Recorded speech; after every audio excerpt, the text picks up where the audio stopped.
the Secretary was very clear yesterday that, as before, we absolutely require Iran to give the IAEA access that they need to resolve any possible military dimensions of their program. We've said we're not looking for a confession. We've already made judgments about the past, but the sanctions lifting will only occur as Iran takes the steps agreed, including addressing possible military dimensions. Now, the negotiations are ongoing, and I'm not going to talk about the specifics of it, but I want to put a fork in it right now that there's any kind of concession or change in the policy. It's just not simply true. You are correct that the Secretary was very clear yesterday, but I don't think you're correct in what he was clear about. The Secretary was very clear that the United States and its partners in the P5+1 negotiations are, quote unquote, not fixated on the PMD issue. That's right. And that what is of more concern is what they are going to do in the future. Now, that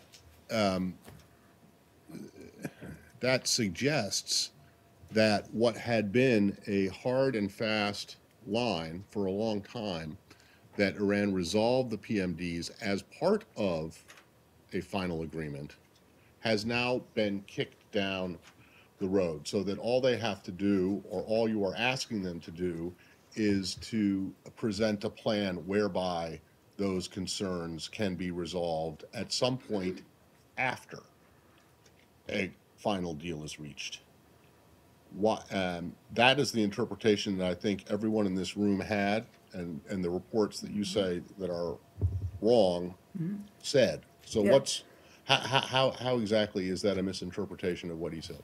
I agree with you that that is the way some people have interpreted it, and I can understand why that suggestion may have been considered by some of those covering it.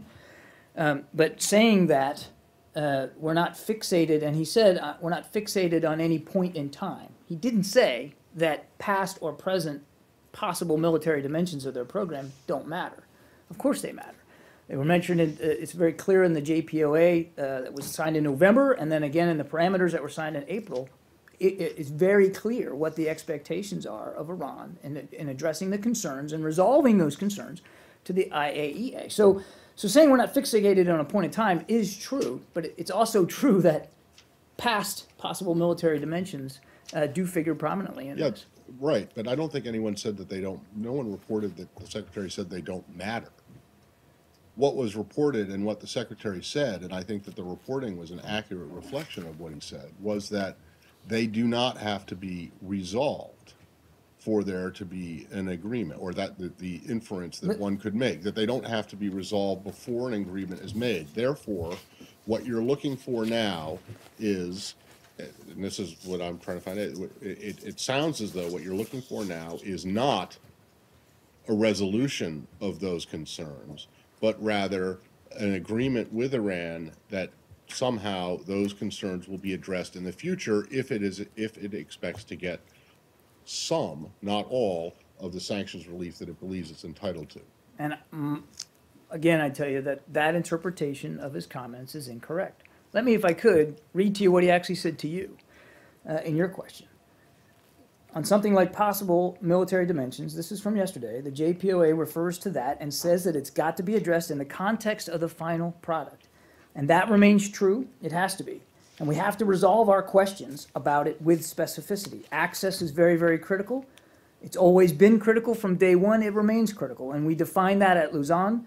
And those are sorts of fundamental outlines, if you will. Within that context, there's, leeway to define further certain things, but not this one. So he was very, very clear in his answer to you. Well, he was very, I'll stop. Well, I'm sure other people want to take a crack at this, but I mean, what you just read there is fine, but it does not say that they have to be resolved to get a final deal.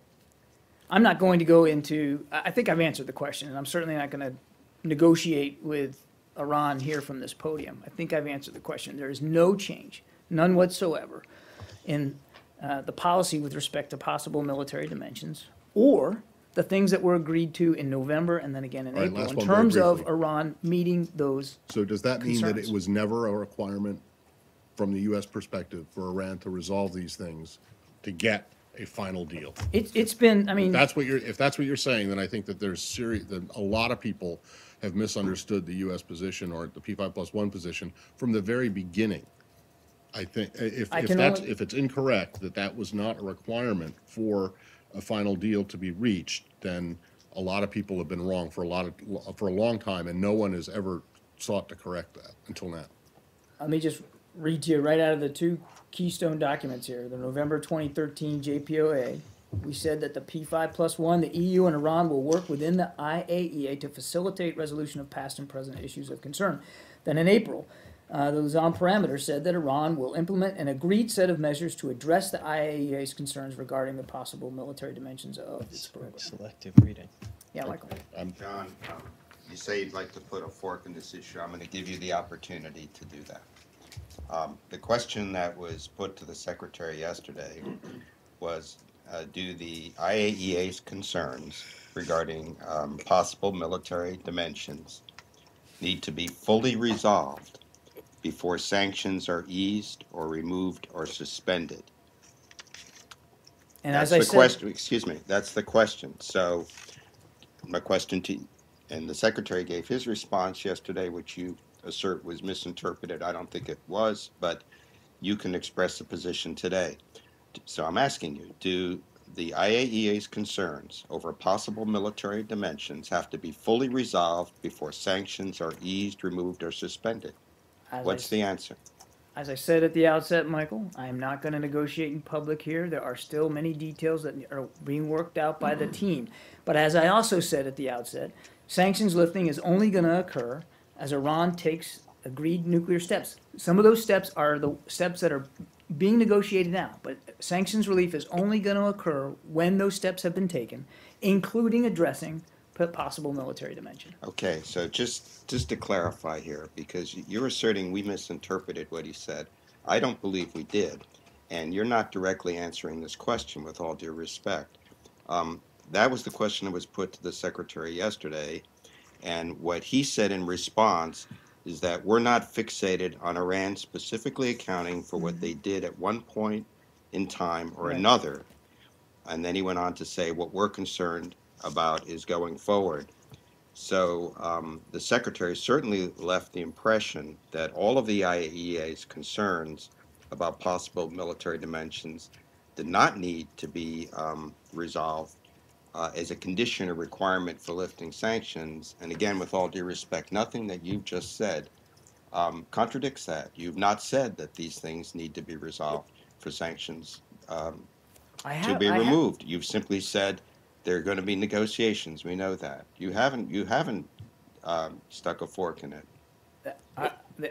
Iran still has to give the IAEA the access that they need to resolve possible military dimensions of their program. That's been the position all along. It hasn't changed. The question was, is that a requirement for sanctions to be removed? And that's a question. As I heard what you've said, you haven't answered that. The stories alleged that he was backing off some other requirement or that we were willing to make some concession on this. No, the story asserted, since I wrote it, that was that I was one of those who wrote it, was that the Secretary was not, I didn't use the term backing off, the Secretary stated that it was not a requirement that these issues be fully resolved for sanctions to be eased or removed.